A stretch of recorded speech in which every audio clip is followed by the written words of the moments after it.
Hello everybody, my name is Palm, or Palmtacular, and I know how tiring the night can get. Sleepless nights can often lead to poor performance at school or at work, and so I've decided to start a series where I read you some of my favorite classics, starting with Bram Stoker's Dracula. So get cozy under the covers, grab a hot drink, and snuggle up for a reading of Dracula. Chapter 1. Jonathan Harker's Journal. Kept in shorthand. 3 May Bistritz. Left Munich at 8:35 p.m. on 1st May, arriving at Vienna early next morning. Should have arrived at 6:46, but train was an hour late. Budapest seems a wonderful place, from the glimpse which I got of it from the train and the little I could walk through the streets. I feared to go very far from the station, as we had arrived late and would start as near the correct time as possible. The impression I had was that we were leaving the west and entering the east, the most western of splendid bridges over the Danube, which is here of noble width and depth, took us among the traditions of Turkish rule. We left in pretty good time, and came after nightfall to Klausenberg. Here I stopped for the night at the Hotel Royal. I had for dinner, or rather supper, a chicken done up some way with red pepper, which was very good but thirsty. Memo, get recipe for Mina. I asked the waiter, and he said that it was called paprika hendel, and that, as it was a national dish, I should be able to get it anywhere along the Carpathians. I found my smattering of German very useful here. Indeed, I don't know how I should be able to get on without it.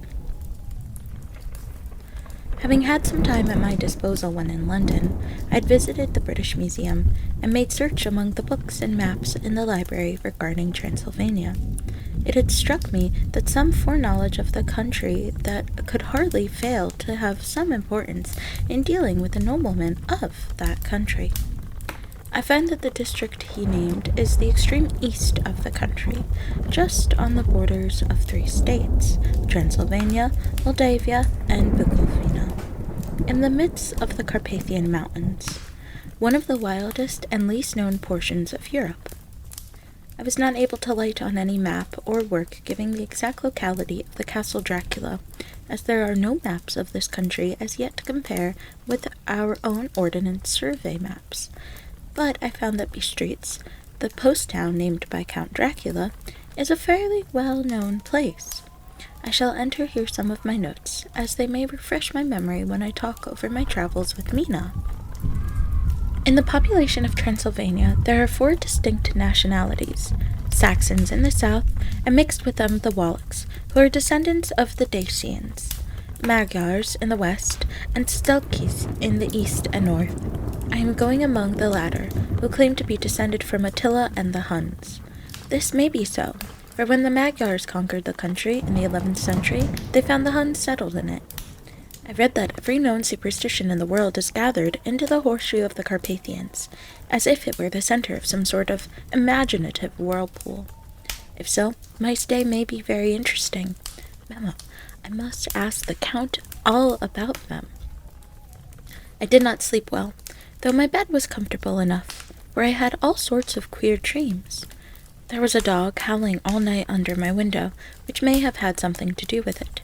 Or it may have been the paprika, for I had to drink up all the water in my carafe, and was still thirsty. Towards the morning, I slept and was wakened by the continuous knocking at my door, so I guess I must have been sleeping soundly then. I had for breakfast more paprika, and a sort of porridge of maize flour, which they said was mamaliga, and an eggplant stuffed with forcemeat, a very excellent dish, which they called impletata. I'll get the recipe for this also. I had to hurry breakfast, for the train started a little before 8, or rather, it ought to have done so, for after rushing to the station at 7:30, I had to sit in the carriage for more than an hour before we began to move. It seems to me that the further east you go, the more unpunctual are the trains. What ought they to be in China? All day long we seemed to dawdle through a country which was full of beauty of every kind. Sometimes we saw little towns or castles on the top of steep hills, such as we see in old missals. Sometimes we ran by rivers and streams which seemed, from the wide stony margin on each side of them, to be subject to great floods. It takes a lot of water, and running strong, to sweep the outside edge of a river clear. At every station there were groups of people, sometimes crowds, and in all sorts of attire. Some of them were just like the peasants at home, or those I saw coming through France and Germany, with short jackets and round hats and homemade trousers, but others were very picturesque. The women looked pretty, except when you got near them, they were very clumsy about the waist. They had all full white sleeves of some kind or other, and most of them had big belts, with a lot of strips of something fluttering from them, like the dresses in a ballet. But of course, there were petticoats under them. The strangest figures we saw were the Slovaks, who were more barbarian than the rest, with their big cowboy hats, great baggy dirty white trousers, white linen shirts, and enormous heavy leather belts, nearly a foot wide, all studded over with brass nails. They wore high boots, with their trousers tucked into them, and had long black hair and heavy black mustaches.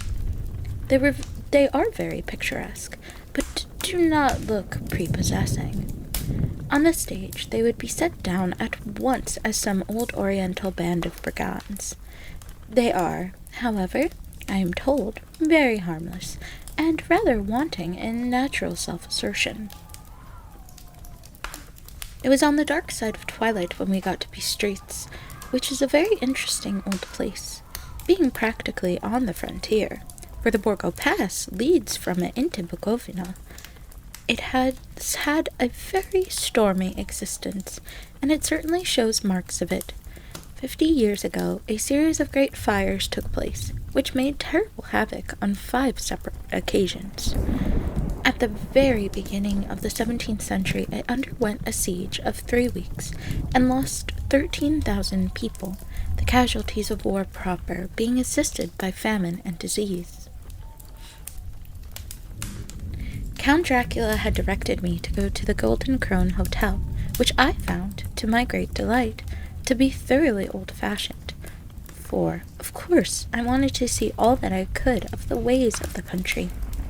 I was evidently expected, for when I got near the door, I faced a cheery-looking elderly woman in the usual peasant dress, white undergarment with long double apron, front and back, of colored stuff fitting almost too tightly for modesty. When I came close, she bowed and said, "The Herr Englishman?" "Yes," I said, "Jonathan Harker." She smiled, and gave some message to an elderly man in white shirt-sleeves, who had followed her to the door. He went, but immediately returned with a letter. "My friend, welcome to the Carpathians. I am anxiously expecting you. Sleep well tonight. At 3 tomorrow, the diligence will start for Bukovina. A place on it is kept for you. At the Borgo Pass, my carriage will await you, and will bring you to me. I trust that your journey from London has been a happy one, and that you will enjoy your stay in my beautiful land. Your friend, Dracula."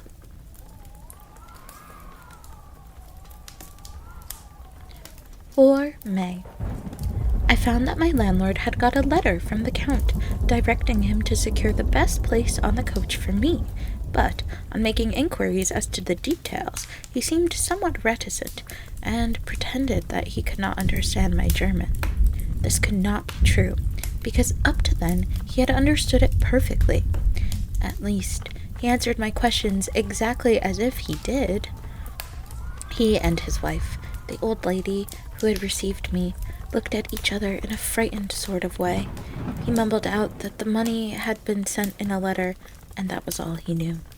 When I asked him if he knew Count Dracula, and could tell me anything of his castle, both he and his wife crossed themselves, and, saying that they knew nothing at all, simply refused to speak further. It was so near the time of starting that I had no time to ask anyone else, for it was all very mysterious and not by any means comforting. Just before I was leaving, the old lady came up to my room and said in a very hysterical way, "Must you go? Oh, young heir, must you go?" She was in such an excited state that she seemed to have lost her grip of what German she knew, and mixed it all up with some other language which I did not know at all. I was just able to follow her by asking many questions.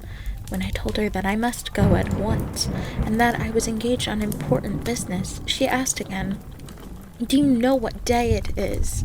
I answered that it was the 4th of May. She shook her head, and as she said again, "Oh yes, I know that, but do you know what day it is?" On my saying that I did not understand, she went on, "It is the eve of St. George's Day. Do you know that tonight, when the clock strikes midnight, all the evil things in the world will have full sway? Do you know where you are going, and what you are going to?"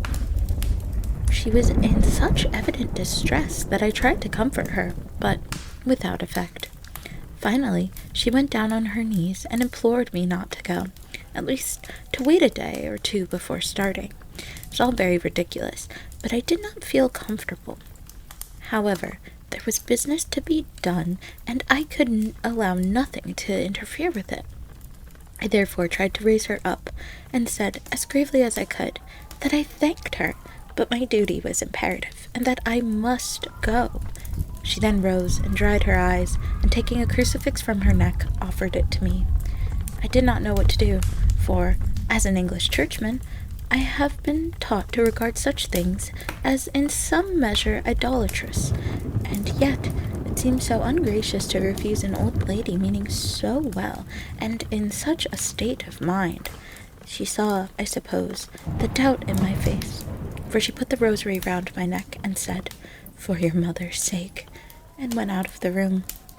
I am writing up this part of the diary while I am waiting for the coach, which is, of course, late, and the crucifix is still round my neck. Whether it is the old lady's fear, or the many ghostly traditions of this place, or the crucifix itself, I do not know, but I am not feeling nearly as easy in my mind as usual. If this book should ever reach Mina before I do, let it bring my goodbye. Here comes the coach. 5th of May. The castle. The grey of the morning has passed, and the sun is high over the distant horizon, which seems jagged, whether with trees or hills I know not, for it is so far off that big things and little are mixed. I am not sleepy, and, as I am not to be called till I awake, naturally I write till sleep comes. There are many odd things to put down, and, lest who reads them may fancy that I dined too well before I left B Streets, let me put down my dinner exactly. I dined on what they called robber's steak, bits of bacon, onion, and beef, seasoned with red pepper, and strung on sticks and roasted over the fire, in the simple style of the London cat's meat. The wine was golden Mediask, which produces a queer sting on the tongue, which is, however, not disagreeable. I had only a couple of glasses of this, and nothing else. When I got on the coach, the driver had not taken his seat, and I saw him talking with the landlady. They were evidently talking of me, for every now and then they looked at me, and some of the people who were sitting on the bench outside the door, which they called by a name meaning word-bearer, came and listened, and then looked at me, most of them pityingly. I could hear a lot of words often repeated, queer words, for there were many nationalities in the crowd. So I quietly got my polyglot dictionary from my bag and looked them out. I must say they were not cheering to me, for amongst them were Odog, Satan, Pokol, Hell, Stregoika, Witch, Vorolok, or Lokslak, both of them which mean the same thing, one being Slovak and the other Serbian, for something that is either werewolf or vampire. Memo, I must ask the Count about these superstitions. When we started, the crowd round the inn door, which had by this time swelled to a considerable size, all made the sign of the cross and pointed 2 fingers towards me. With some difficulty, I got a fellow passenger to tell me what they meant. He would not answer at first, but on learning that I am English, he explained that it was a charm or guard against the evil eye. This was not very pleasant for me, just starting for an unknown place to meet an unknown man. But everyone seemed so kind-hearted, and so sorrowful, and so sympathetic that I could not but be touched. I shall never forget the last glimpse which I had of the inn-yard and its crowd of picturesque figures, all crossing themselves as they stood round the wide archway, with its background of rich foliage of oleander and orange trees in green tubs clustered in the center of the yard. Then our driver, whose wide linen drawers covered the whole front of the box seat, Gotza, they called them, cracked his big whip over his 4 small horses, which ran abreast, and we set off on our journey. I soon lost sight and recollection of ghostly fears and the beauty of the scene as we drove along, although had I known the language, or rather languages, which my fellow passengers were speaking, I might not have been able to throw them off so easily. Before us lay a green sloping land full of forests and woods, with here and there steep hills crowned with clumps of trees or with farmhouses, the blank gable end to the road. There was everywhere a bewildering mass of fruit blossom, apple, plum, pear, cherry, and as we drove by I could see the green grass under the trees spangled with the fallen petals.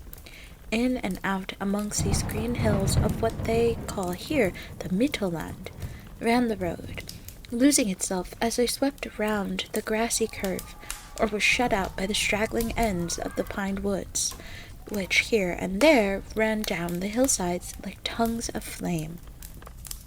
The road was rugged, but still we seemed to fly over it with a feverish haste.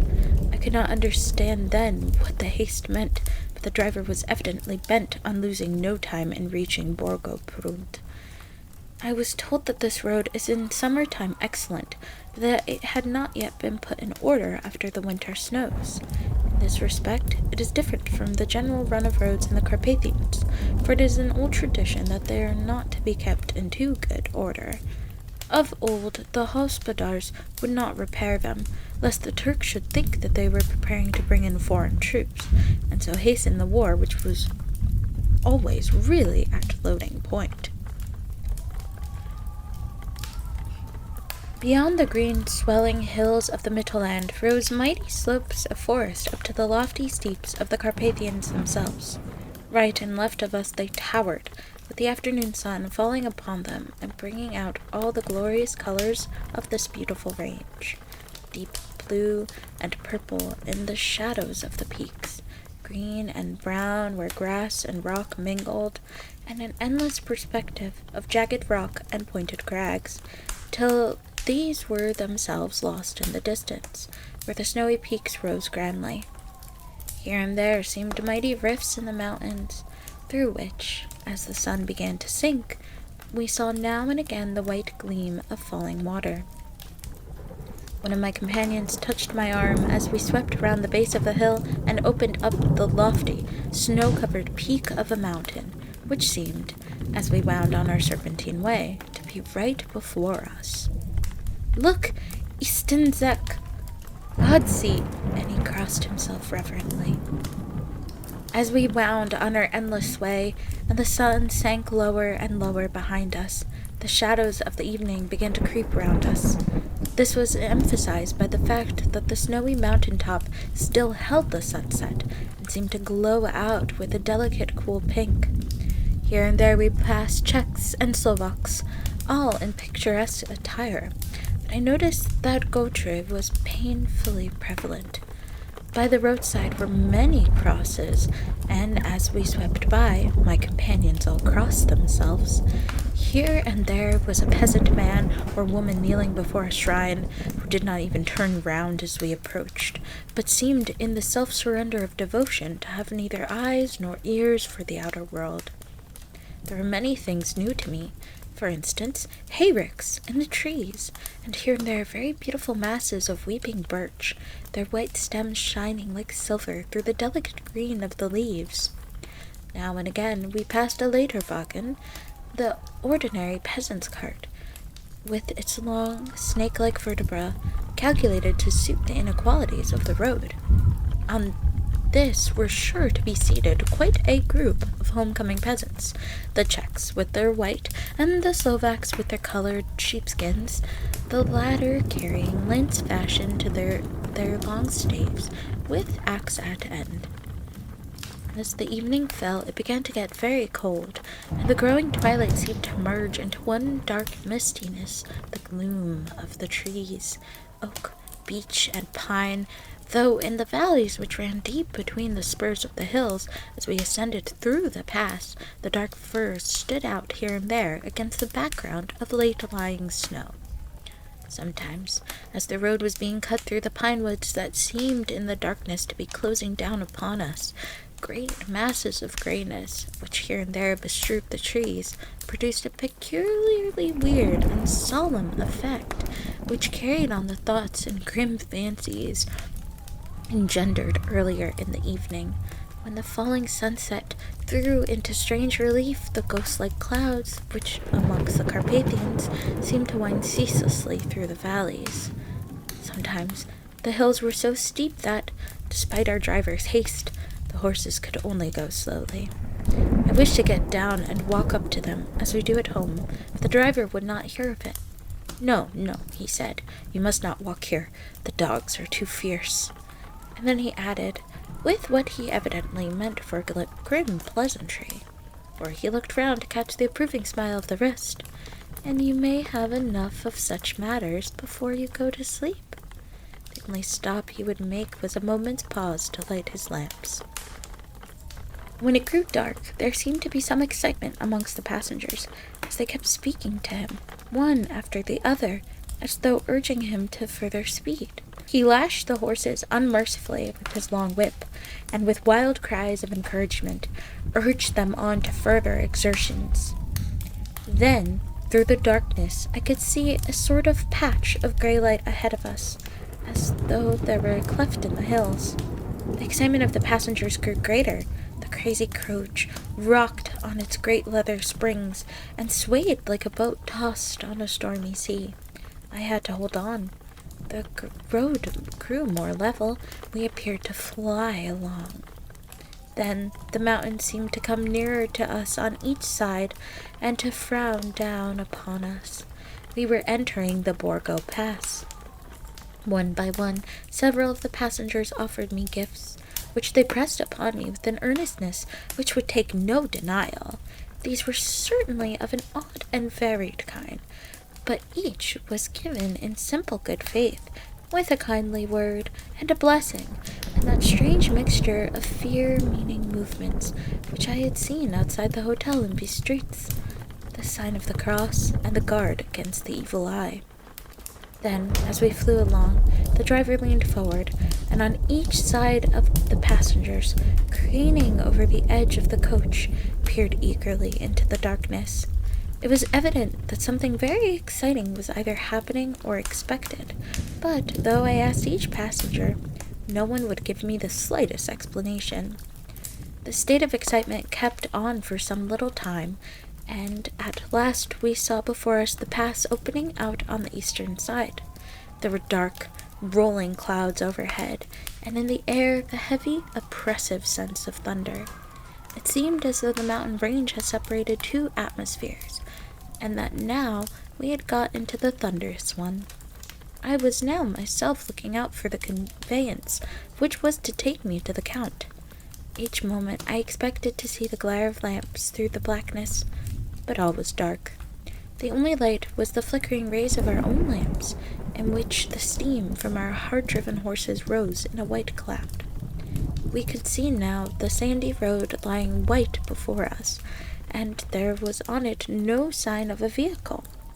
The passengers drew back with a sigh of gladness, which seemed to mock my own disappointment. I was already thinking what I had best do, when the driver, looking at his watch, said to the other something which I could hardly hear. It was spoken so quietly and so low a voice, I thought it was an hour less than the time. Then, turning to me, he said in German, worse than my own, "There is no carriage here. The Herr is not expected, after all. He will now come on to Bukovina, and return tomorrow or the next day, better the next day." Whilst he was speaking, the horses began to neigh and snort and plunge wildly, so that the driver had to hold them up. Then, amongst a chorus of screams from the peasants, and a universal crossing of themselves, a calash with 4 horses drove up behind us, overtook us, and drew up beside the coach. I could see from the flash of our lamps, as the rays fell on them, that the horses were coal-black and splendid animals. They were driven by a tall man, with a long brown beard and a great black hat, which seemed to hide his face from us. I could only see the gleam of a pair of very bright eyes, which seemed red in the lamplight, as he turned to us. He said to the driver, "You are early tonight, my friend." The man stammered in reply. The English Herr was in a hurry. To which the stranger replied, "That is why, I suppose, you wished him to go on to Bukovina. You cannot deceive me, my friend. I know too much, and my horses are swift." As he spoke, he smiled, and the lamplight fell on a hard-looking mouth, with very red lips and sharp-looking teeth, as white as ivory. One of my companions whispered to another the line from Burger's Lenore, "Denn die Toten reiten schnell," for the dead travel fast. The strange driver evidently heard the words, for he looked up with a gleaming smile. The passenger turned his face away, at the same time putting out his 2 fingers and crossing himself. "Give me the Herr's luggage," said the driver, and with exceeding alacrity my bags were handed out and put in the calash. Then I descended from the side of the coach, as the calash was closed alongside. The driver helped me with a hand, which caught my arm in a grip of steel. His strength must have been prodigious. Without a word, he shook his reins. The horses turned, and we swept into the darkness of the pass. As I looked back, I saw the steam from the horses of the coach by the light of the lamps, and projected against it the figures of my late companions crossing themselves. Then the driver cracked his whip and called to his horses, and off they swept on their way to Bukovina. As they sank into the darkness, I felt a strange chill, and a lonely feeling came over me. But a cloak was thrown over my shoulders, and a rug across my knees. The driver said in excellent German, "The night is chill, mein Herr, and my master the Count bade me take all care of you. There is a flask of Slivovitz, the plum brandy of the country, underneath the seat, if you should require it." I did not take any, but it was a comfort to know it was there all the same. I felt a little strangely, and not a little frightened. I think, had there been any alternative, I should have taken it, instead of prosecuting that unknown night journey. The carriage went at a hard pace straight along, then we made a complete turn and went along another straight road. It seemed to me that we were simply going over and over the same ground again, and so I took note of some salient point, and found that this was so. I would have liked to have said the driver what this all meant, but I really feared to do so, for I thought that, placed as I was, any protest would have had no effect in case there had been any intention to delay. By and by, however, as I was curious to know how much time was passing, I struck a match, and by its flame looked at my watch. It was within a few minutes of midnight. This gave me a sort of shock, for I suppose the general superstition about midnight was increased by my recent experiences. I waited with a sick feeling of suspense. Then a dog began to howl somewhere in a farmhouse far down the road, long, agonized wailing as if from fear.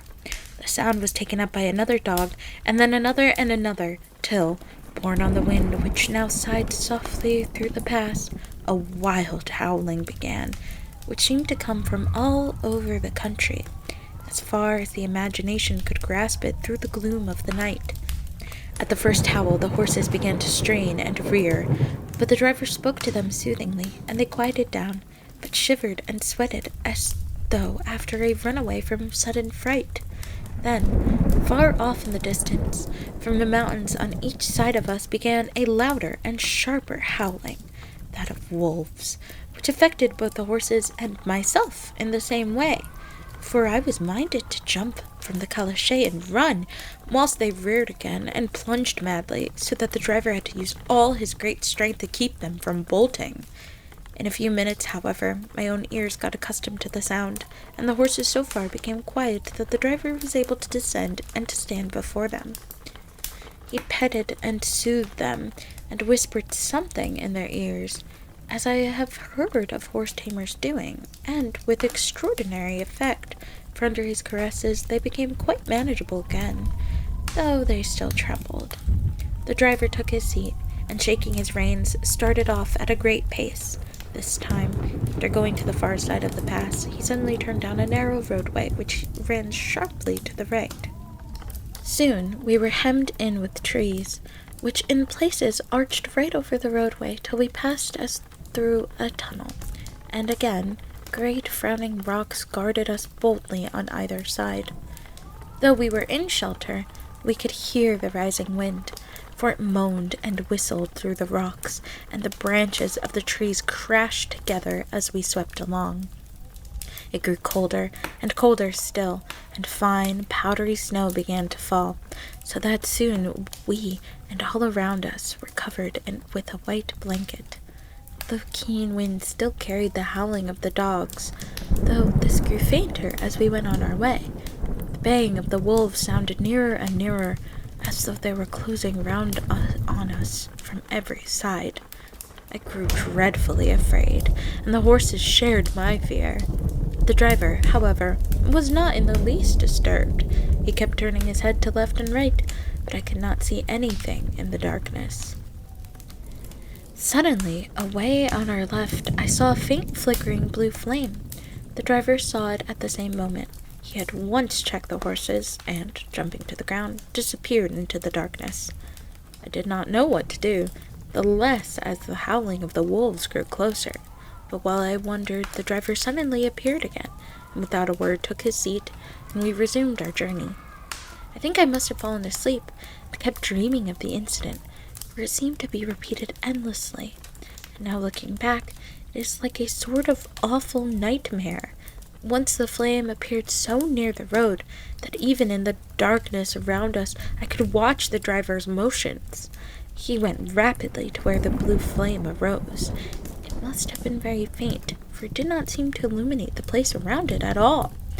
It gathered a few stones, formed them into some device. Once there appeared a strange optical effect. Where he stood between me and the flame, he did not obstruct it, for I could see its ghostly flicker all the same. This startled me, but as the effect was only momentary, I took it that my eyes deceived me, straining through the darkness. Then, for a time there were no blue flames, and we sped onwards through the gloom, with the howling of the wolves around us, as though they were following in a moving circle. At last, there came a time when the driver went further afield than he had yet gone, and during his absence, the horses began to tremble worse than ever, and to snort and scream with fright.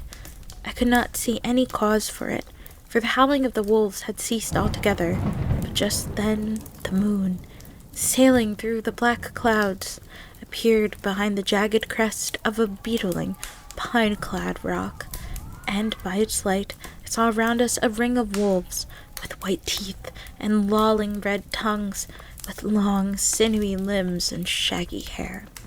They were 100 times more terrible in the grim silence which held them than even when they howled. For myself, I felt a sort of paralysis of fear. It is only when a man feels himself face to face with such horrors that he can understand their true import. All at once the wolves began to howl, as though the moonlight had some peculiar effect on them. The horses jumped about and reared, and looked helplessly round with eyes that rolled in a painful way to see. But the living ring of terror encompassed them on every side, and they had perforce to remain within it. I called to the coachman to come, for it seemed to me that our only chance was to break out of the ring and to aid his approach. I shouted and beat the side of the calichet, hoping by the noise to scare the wolves from that side, so as to give him a chance of reaching the trap. How he came there, I know not, but I heard his voice raised in a tone of imperious command, and, looking towards the sound, saw him stand in the roadway. As he swept his long arms, as though brushing aside some impalpable obstacle, the wolves fell back and back further still. Just then, a heavy cloud passed across the face of the moon, so that we were again in darkness. When I could see again, the driver was climbing into the calichet, and the wolves had disappeared. This was all so strange and uncanny that a dreadful fear came upon me, and I was too afraid to speak or move. This time seemed interminable as we swept on our way, now in almost complete darkness, for the rolling clouds obscured the moon. We kept on ascending, with occasional periods of quick descent, but in the main always ascending. Suddenly, I became conscious of the fact that the driver was in the act of pulling up the horses in the courtyard of a vast ruined castle, from whose tall black windows came no ray of light, and whose broken battlements showed a jagged line against the moonlit sky. Chapter 2. Jonathan Harker's Journal, continued. The 5th of May. I must have been asleep, for certainly, if I had been fully awake, I must have noticed the approach of such a remarkable place. In the gloom, the courtyard looked of considerable size, and as several dark ways led from it under great round arches, it perhaps seemed bigger than it really is. I have not yet been able to see it by daylight. When the calichet stopped, the driver jumped down and held out his hand to assist me to alight. Again, I could not but notice his prodigious strength. His hand actually seemed like a steel vice that it could have crushed mine had he chosen. Then he took out my traps and placed them on the ground beside me as I stood close to a great door, old and studded, with large iron nails, and set in the projecting doorway of massive stone. I could see even in the dim light that the stone was massively carved, but as the carving had been much worn by time and weather. As I stood, the driver jumped again into his seat and shook the reins. The horses started forward, and trap and all disappeared down one of the dark openings. I stood in silence where I was, for I did not know what to do. Of bell or knocker there was no sign, though these frowning walls and dark window openings, it was not likely that my voice could penetrate. The time I waited seemed endless, and I felt doubts and fears crowding upon me. What sort of place had I come to, and among what kind of people? What sort of grim adventure was it on which I had embarked? Was this a customary incident in the life of a solicitor's clerk sent out to explain the purchase of a London estate to a foreigner? Solicitor's clerk! Mina would not like that. Solicitor, for just before leaving London, I got word that my examination was successful, and I am now a full-blown solicitor. I began to rub my eyes and pinch myself to see if I were awake. It all seemed like a horrible nightmare to me, and I expected that I should suddenly awake and find myself at home, with the dawn struggling in through the windows, as I had now and again felt in the morning after a day of overwork. But my flesh answered in the pinching test, and my eyes were not to be deceived. I was indeed awake and among the Carpathians. All I could do now was to be patient and to wait the coming of the morning. Just as I had come to this conclusion, I heard a heavy step approaching behind the great door, and saw through the chinks the gleam of a coming light. Then there was the sound of rattling chains, and the clanking of massive bolts drawn back. A key was turned with the loud, grating noise of long disuse, and the great door swung back. Within stood a tall old man, clean-shaven save for a long white moustache, and clad in black from head to foot, without a single speck of color about him anywhere.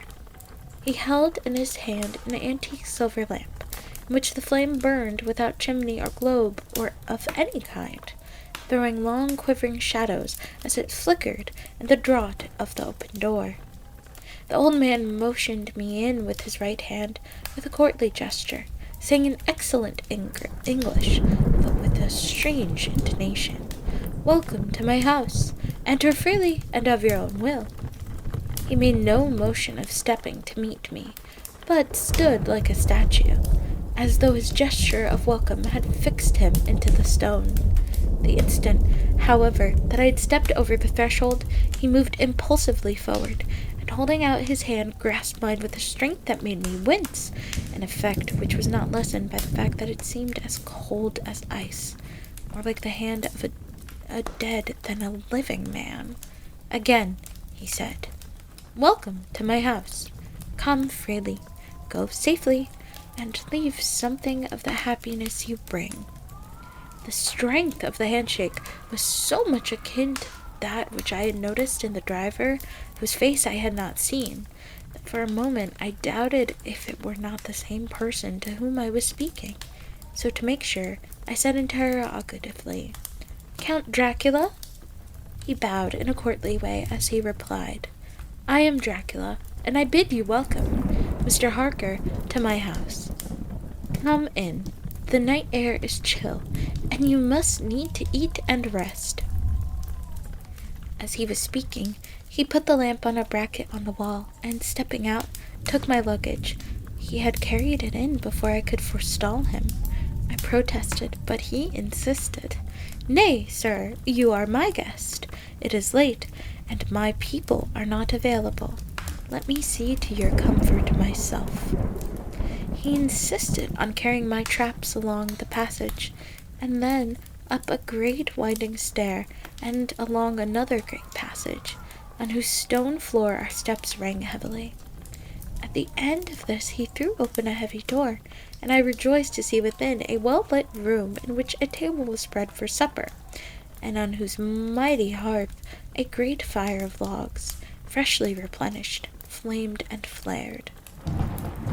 The Count halted, putting down my bags, closed the door, and crossing the room, opened another door, which led into a small octagonal room lit by a single lamp, and seemingly without a window of any sort. Passing through this, he opened another door, and motioned me to enter. It was a welcome sight, for here was a great bedroom well lighted and warmed with another log fire, also added to but lately, for the top logs were fresh, which sent a hollow roar up the wide chimney. The Count himself left my luggage inside and withdrew, saying, before he closed the door, "You will need, after your journey, to refresh yourself by making your toilet. I trust you will find all you wish. When you are ready, come into the other room, where you will find your supper prepared." The light and warmth and the Count's courteous welcome seemed to have dissipated all my doubts and fears. Having then reached my normal state, I discovered that I was half famished with hunger, so making a hasty toilet, I went into the other room. I found supper already laid out. My host, who stood on one side of the great fireplace, leaning against the stonework, made a graceful wave of his hand to the table, and said, "I pray you, be seated and sup how you please. You will, I trust, excuse me that I do not join you, but I have dined already, and I do not sup." I handed to him the sealed letter which Mr. Hawkins had entrusted to me. He opened it and read it gravely. Then, with a charming smile, he handed it to me to read. One passage of it, at least, gave me a thrill of pleasure. "I must regret that an attack of gout, from which malady I am a constant sufferer, forbids absolutely any traveling on my part from some time to come, but I am happy to say I can send a sufficient substitute, one in whom I have every possible confidence. He is a young man, full of energy and talent in his own way, and of a very faithful disposition. He is discreet and silent, and has grown into manhood in my service. He shall be ready to attend on you when you will during his stay, and shall take your instructions in all matters. The Count himself came forward, and took off the cover of a dish, and I fell to at once on an excellent roast chicken. This, with some cheese, and a salad, and a bottle of old Tokay, of which I had 2 glasses, was my supper. During the time I was eating it, the Count asked me many questions as to my journey, and I told him by degrees all I had experienced. By this time I had finished my supper, and by my host's desire had drawn up a chair by the fire and began to smoke a cigar which he offered me, at the same time excusing himself that he did not smoke. I had now an opportunity of observing him, and found him a very marked physiognomy.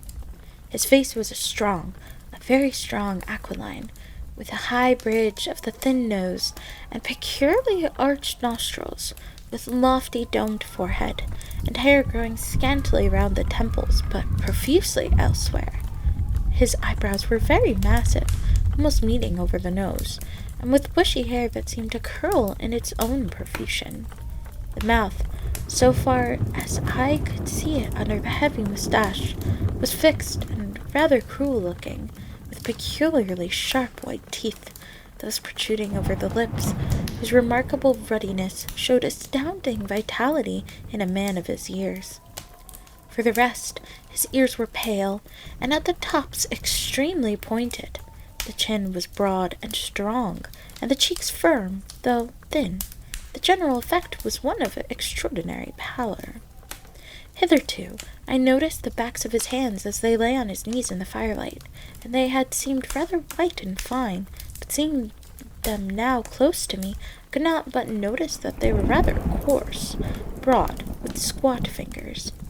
Strange to say, there were hairs in the center of the palm. The nails were long and fine, and cut to a sharp point. As the Count leaned over me, and his hands touched me, I could not repress a shudder. It may have been that his breath was rank, but a horrible feeling of nausea came over me, which, do what I would, I could not conceal. The Count, evidently noticing it, drew back, and with a grim sort of smile, which showed more than he had yet done of his protuberant teeth, sat himself down on his own side of the fireplace. We were both silent for a while, and as I was looking towards the window, I saw the first dim streak of the coming dawn. There seemed a strange stillness over everything, but as I listened, I heard, as if from down below in the valley, of the howling of many wolves. The Count's eyes gleamed, and he said, "Listen to them, the children of the night! What music they make!" Seeing, I suppose, some expression in my face strange to him, he added, "Ah, sir, you dwellers in the city cannot enter into the feelings of the hunter." Then he rose and said, "But you must be tired. Your bedroom is all ready, and tomorrow you shall sleep as late as you will. I have to be away till the afternoon, so sleep well and dream well." With a courteous bow, he opened for me himself the door to the octagonal room, and I entered my bedroom. I am all in a sea of wonders. I doubt, I fear, I think strange things which I dare not confess to my own soul. God keep me, if only for the sake of those dear to me. 7th of May. It is again early morning, but I have rested and enjoyed the last 24 hours. I slept till late in the day, and awoke of my own accord. When I had dressed myself, I went into the room where we had supped, and found a cold breakfast laid out, with coffee kept hot by a pot being placed on the hearth. There was a card on the table, for which was written, "I have to be absent for a while. Do not wait for me. D." I set to, and enjoyed a hearty meal. When I had done, I looked for a bell, so that I might let the servants know I had finished, but I could not find one. These are certainly odd defiances in the house, considering the extraordinary evidences of wealth which are around me. The table service is of gold, and so beautifully wrought that it must be of immense value.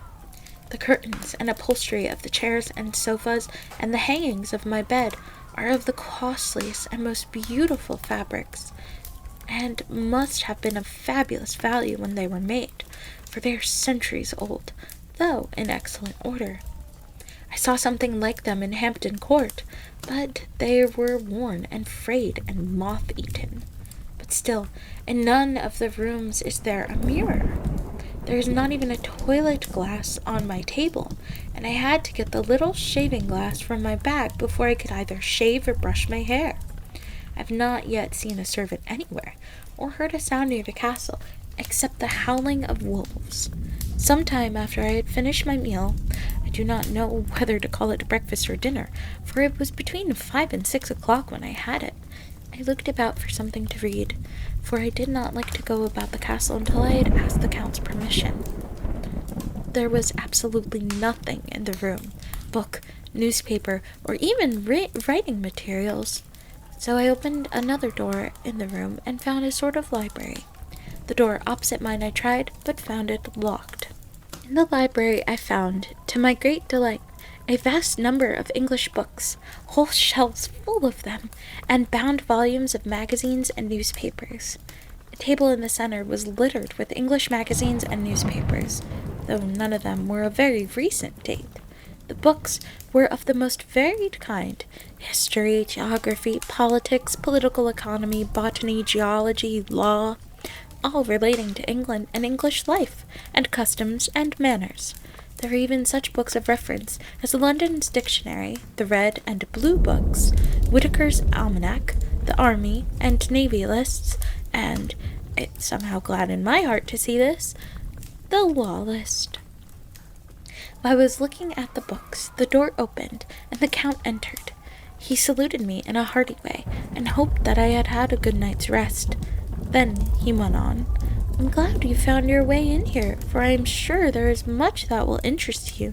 These companions," and he laid his hand on some of the books, "have been good friends to me, and for some years past, ever since I had the idea of going to London, having given me many, many hours of pleasure. Through them I have come to know your great England, and to know her is to love her. I long to go through the crowded streets of your mighty London, to be in the midst of the whirl and rush of humanity, to share its life, its change, its death, and all that makes it what it is. But alas, as yet I only know your tongue through books. To you, my friend, I look that I know it to speak." "But, Count," I said, "you know and speak English thoroughly." He bowed gravely. "I thank you, my friend, for your all too flattering estimate, but yet I fear I am but a little way on the road I would travel.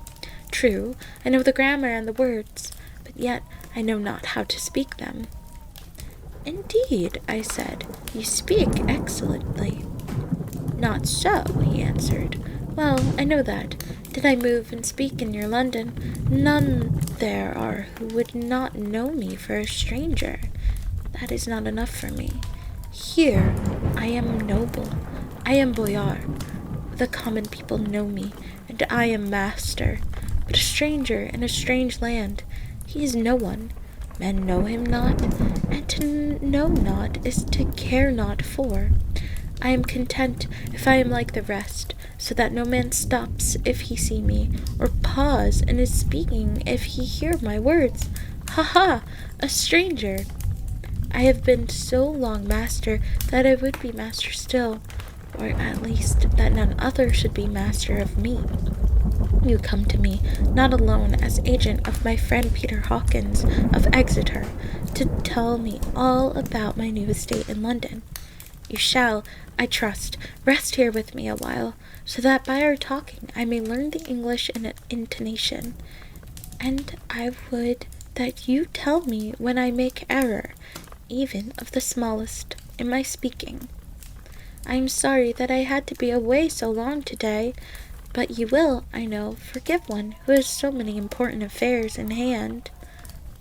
Of course, I said all I could about being willing, and asked if I might come into that room when I chose.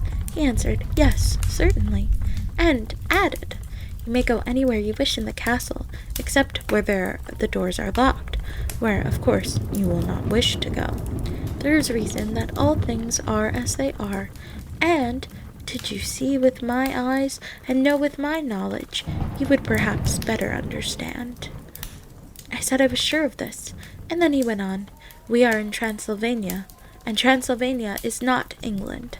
Our ways are not your ways, and there shall be to you many strange things. Nay, from what you have told me of your experiences already, you know something of what strange things there may be." This led to much conversation, and as it was evident that he wanted to talk, if only for talking's sake, I asked him many questions regarding things that had already happened to me or come within my notice. Sometimes he sheered me off the subject, or turned the conversation by pretending not to understand, but generally he answered all I asked most frankly. Then, as time went on, and I had got somewhat bolder, I asked him of some of the strange things of the preceding night, as, for instance, why the coachman went to the places where he had seen the blue flames. He then explained to me that it was commonly believed that on a certain night of the year, last night in fact, when all evil spirits are supposed to have unchecked sway, a blue flame is seen over any place where treasure has been concealed. "That treasure has been hidden," he went on, "in the region through which you came last night. There can be but little doubt, for it was the ground fought over for centuries by the Wallachian, the Saxon, and the Turk. Why, there is hardly a foot of soil in all this region that has not been enriched by the blood of men, patriots or invaders.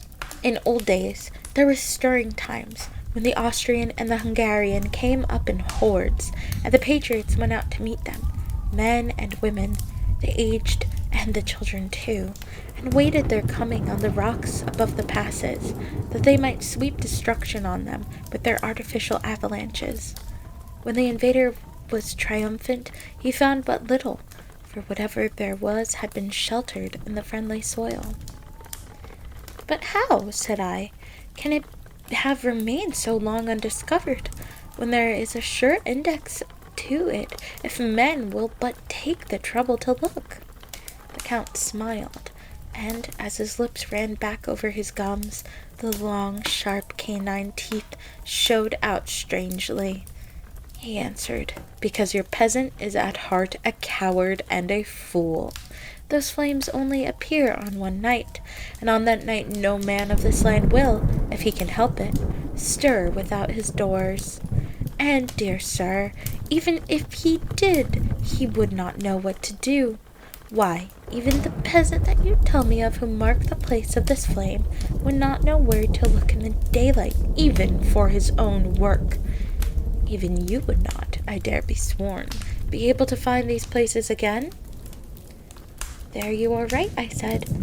"I know no more than the dead where even to look for them." Then we drifted into other matters. "Come," he said at last, "tell me of London and of the house which you have procured for me."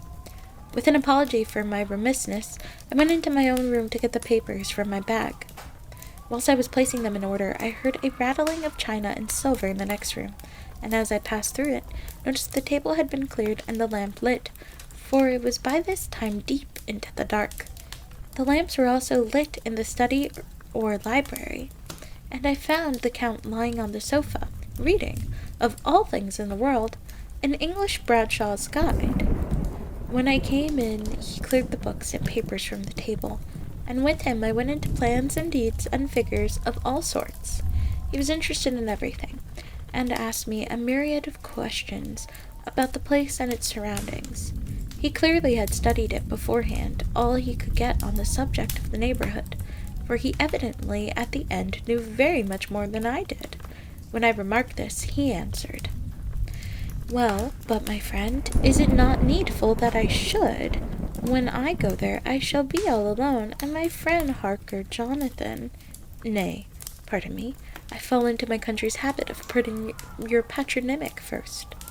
My friend Jonathan Harker will not be by my side to correct and aid me.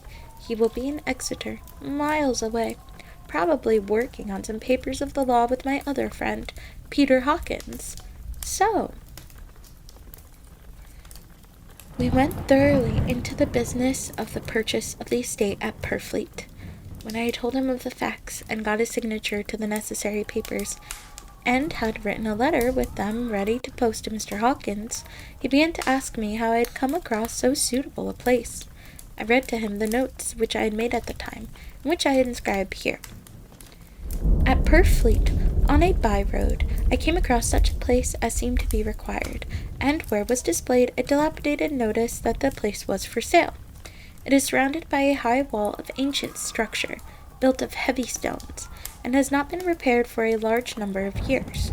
The closed gates are of heavy old oak and iron, all eaten with rust.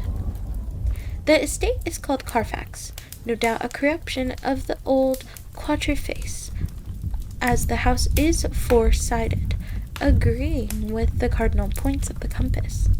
It contains in all some 20 acres, quite surrounded by the solid stone wall above mentioned. There are many trees on it, which make it in all places gloomy, and there is a deep, dark-looking pond or small lake, evidently fed by some springs, as the water is clear and flows away in a fair-sized stream. The house is very large, and of all periods back, I should say to medieval times, for one part is of stone immensely thick, with only a few windows high up and heavily barred with iron. It looks like part of a keep, and is close to an old chapel or church. I could not enter it, as I had not the key of the door leading to it from the house, but I've taken with my kodak views of it from various points.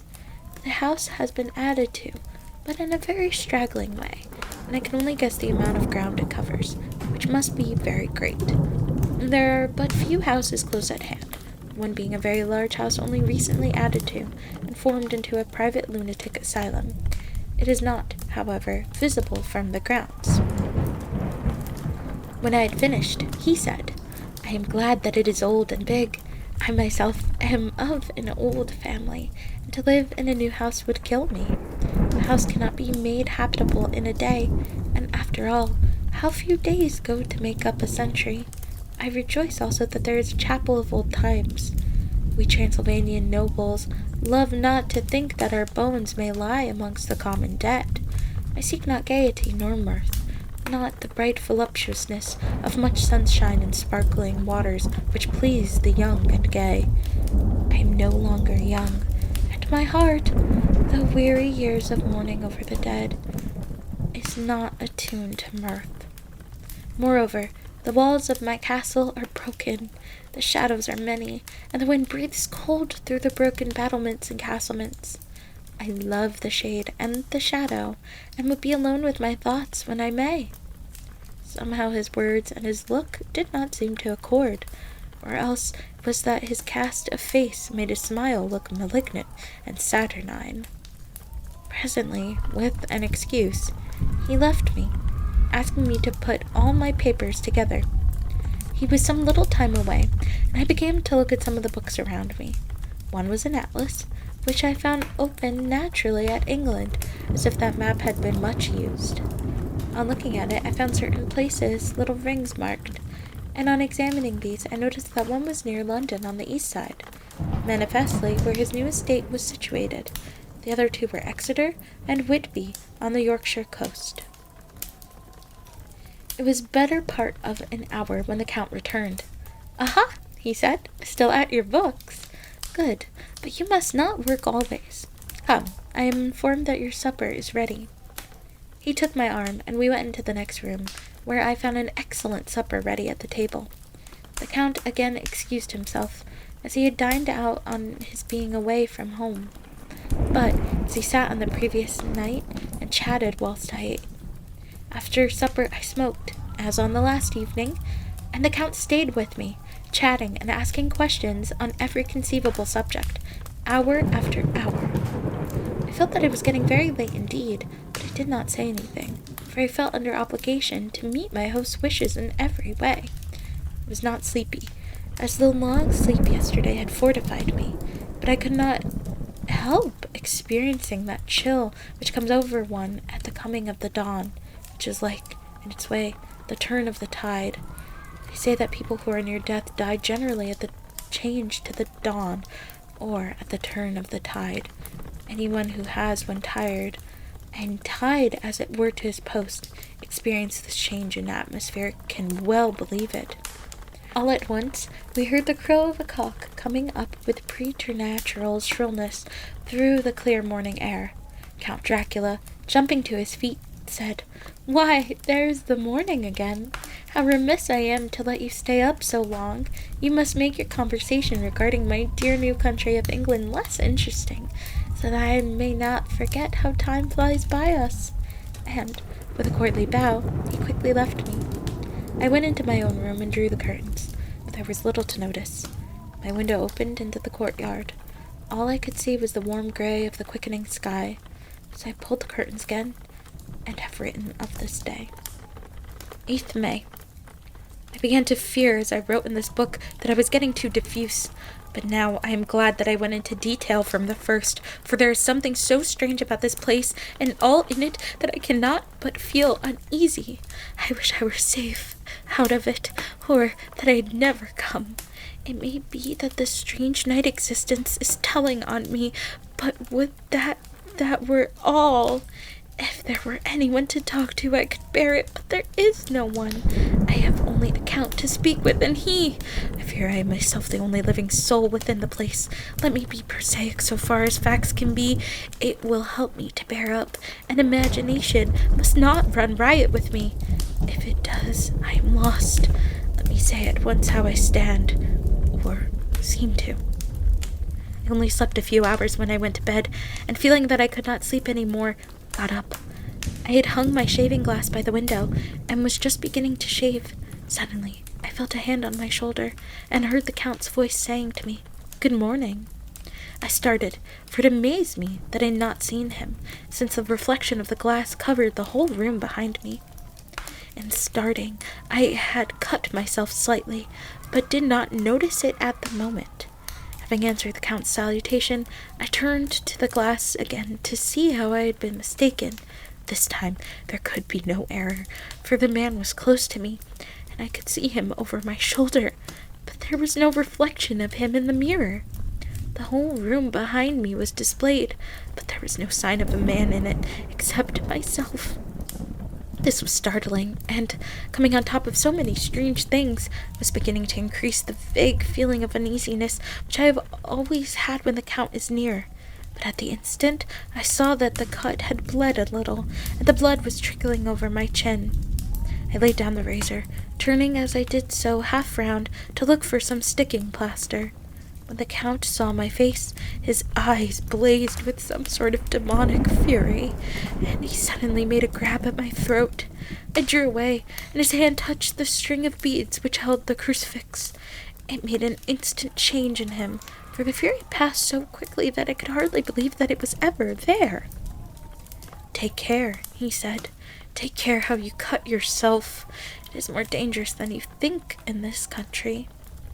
Then, seizing the shaving glass, he went on, "And this is the wretched thing that has done the mischief. It is a foul bauble of a man's vanity. Away with it!" And opening the heavy window with one wrench of his terrible hand, he flung out the glass, which was shattered into 1,000 pieces on the stones of the courtyard far below. Then he withdrew without a word. It is very annoying, for I do not see how I am to shave, unless in my watch case or the bottom of the shaving pot, which is fortunately of metal. When I went into the dining room, breakfast was prepared, but I could not find the Count anywhere, so I breakfasted alone. It is strange that as yet I have not seen the Count eat or drink. He must be a very peculiar man. After breakfast, I did a little exploring in the castle. I went out on the stairs and found a room looking towards the south. The view was magnificent, and from where I stood there was every opportunity of seeing it. The castle is on the very edge of the terrible precipice. A stone falling from the window could fall 1,000 feet without touching anything. As far as the eye can reach is a sea of green treetops, with occasionally a deep rift where there is a chasm. Here and there are silver threads where the rivers wind in deep gorges through the forests. but I'm not in heart to describe beauty, for when I had seen the view, I explored further. Doors, doors, doors everywhere, and all locked and bolted. In no place safe from the windows in the castle walls is there an available exit. This castle is a veritable prison, and I am a prisoner.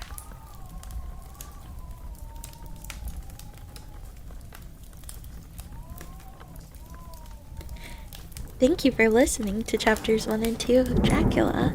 I hope to have more soon for you, and have the sweetest of dreams.